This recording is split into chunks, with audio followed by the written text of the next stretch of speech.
I bought the Insta360 X5 just 2 months ago and already it's got to go.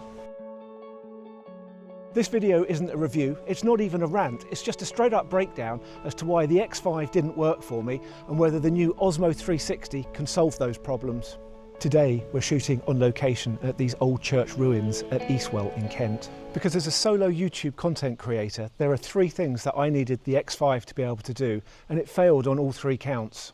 Since I started making content for YouTube, my equipment has consisted of 2 main cameras. It's been my Pocket 3 and my Mini 4 Pro, and this has accounted for 90% of the footage that I produce that goes onto my channel. But I picked up a 360 camera for 2 extra roles.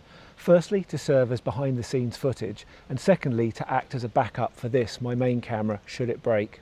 And let's be honest, these are not known for being the most robust of cameras. Mine's already broken where the spring has already gone in the flip out screen and it's already taped up to hold it together. But the problem I've got is that I rely on this every week and I just haven't had the opportunity to be able to send it back. Hence why I wanted to have something that would act as a backup if this finally broke. So today I'm going to show you where the X5 fails, and I'm finally going to get to put the Osmo 360 through its paces and we can see, will this finally get the job done? Let's start with the first problem I have with the X5, and that's the fact that it shoots in iLog, which is great. It's a flat colour profile that should allow me to be able to colour grade with all my other footage. The problem is that it can't record in 8K and it can't record single lens using this, which makes it almost useless for me and the work that I need to be able to produce. For a 2025 flagship camera, that's hard to be able to justify. Now, where the X5 can only shoot in 8-bit, DJI are claiming that this Osmo 360 can shoot in full 10-bit D-Log-M, which is just brilliant because that means that I can capture full 8K footage and also with a single lens 5K and get that in a format that will allow me to be able to color grade perfectly and match it with my Pocket 3 and also my Mini 4 Pro. Well, that's the theory and that's what we're going to test out in today's video. My biggest issue with the Insta360 X4 was audio quality, and I assumed that they would have addressed this with the X5, especially with Bluetooth audio support. But honestly, it hasn't. It's still glitchy, muddy and unreliable, and I have to record my audio separately and sync it in post. So this is the Insta360 X5 and it's hooked up via Bluetooth to the Mic Mini microphone, and I'm just going to walk around and talk and let's see how long it takes for the audio to start to degrade. And there's now a little bit of a stone wall which you can't see, but I'm now going inside this and it's probably dropped out, and actually when I get back and start listening to it I wouldn't be happy with the quality of this, I just know it. So to solve the audio problem, I needed to plug the receiver into the actual X5 unit, but that created its own problem, which was to actually ruin my 360 seamless stitching. As you can see, there's this big black lump sticking out the side of my 360 footage, completely negating the point of having the camera in the first place. Now in theory, the Osmo 360 solves this problem because it will connect directly to both the Mic Mini and the Mic 2, which is superb because that also means that if I'm working with the Mic 2, I always record a separate audio file when connected up to DJI products, and that just means that if I do have a poor audio that's been clipped or lost even, I can actually recover that later on in post. So this is my first recording using the Osmo 360, and we should be able to immediately see that we fixed 2 problems in one go. There's no receiver plugged in causing problems to our 360 footage, and the direct connection of the microphone should be giving us great audio. Let me know in the comments what you think. So now that I've laid out all the problems, let's put these 2 cameras to the test. On one side I've got the Pocket 3 and on the other I've got the Osmo 360.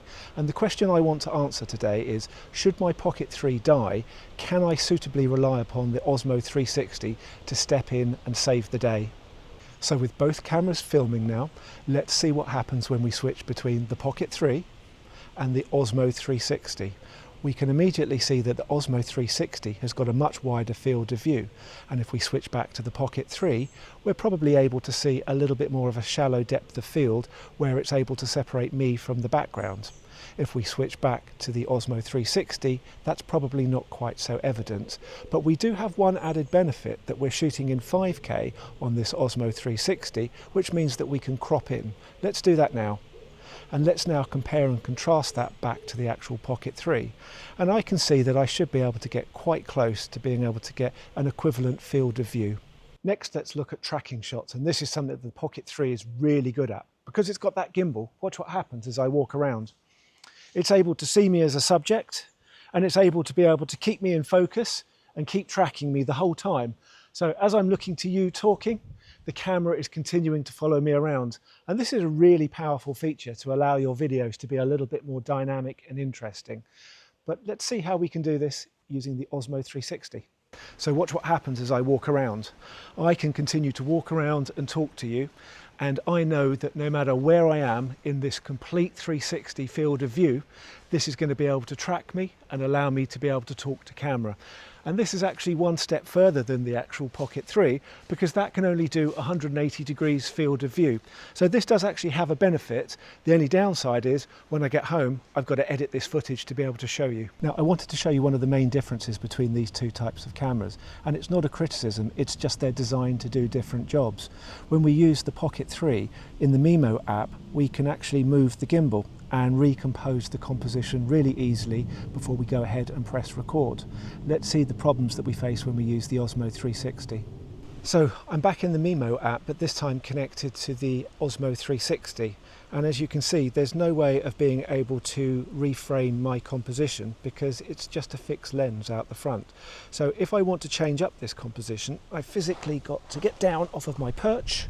I've got to walk over, and I've got to actually adjust the camera physically, and perhaps moving it round to there, and then walk back over and put myself into position. And you can see that's all a bit of a faff and a hassle, but that's, I guess, the trade-off of being able to have the 360. Now, the other way of doing this would be to shoot in full 360 and to reframe that later on. But there is a workflow and a process that's involved in that, and that does take time. So that does require some consideration. So, as a content creator, do I still need to consider getting another Pocket 3 for peace of mind? Or can I rely on that Osmo 360 to step in at a pinch? Until I get home and start editing up the footage, I won't know for sure. Having had a chance to review the footage and look at it in more detail, I'm genuinely impressed. Out of the box, the images are a little too sharp for my liking, and this was my fault for forgetting that this is true of all DJI products, but that can easily be fixed in the image settings. So if money wasn't a factor, I would have a second Pocket 3 as well as my 360, but that's not reality for most people. Like many solo creators, I need versatile tools that are going to earn their keep. And while the X5 was hyped by so many creators, it just didn't deliver in the areas that matter most to me. So the Osmo 360, it might not replace the Pocket 3, but as a backup behind the scenes tool that fits into my workflow, it's looking like the best bet. So yes, I'm letting go of the X5, but looking forward to my new Osmo 360 for sure. My name is Nicholas Hill, and this has been another episode of Learn, Shoot, Repeat. Thanks for watching, and until next time, goodbye.